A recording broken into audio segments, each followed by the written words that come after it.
মাংস খাওয়া কি পাপ? শ্রীকৃষ্ণ কি বললে?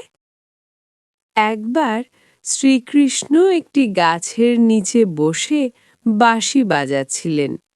তখনই একটা হরিণ দৌড়াতে দৌড়াতে এসে তার পিছনে লুকিয়ে পড়ে। হরিণটি ভয়ে কাঁপছিল। শ্রীকৃষ্ণ তখন তার মাথায় হাত বোলাতে বোলাতে জিজ্ঞেস করে, তোমার কি হয়েছে? তুমি লোকাচ্ছ কেন? আর এভাবে ভয়েই বা কেন কাঁপছ?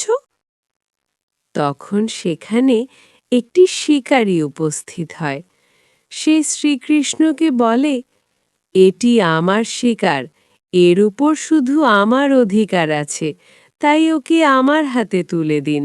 তখন শ্রীকৃষ্ণ বলেন, তুমি কি জানো না জীব হত্যা করা পাপ? আর তুমি একে হত্যা করে কি পাপী হতে চাও?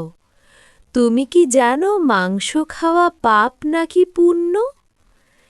এ কথা শুনে শিকারী বলল, আমি আপনার মতো জ্ঞানী নই। আমি কি জানি মাংস খেলে পাপ হয় নাকি পুণ্য? আমি শুধু এইটুকুই জানি শিকার করা আমার কাজ, আর আমি যদি না শিকার করি তাহলে আমি না খেয়ে মরে যাব।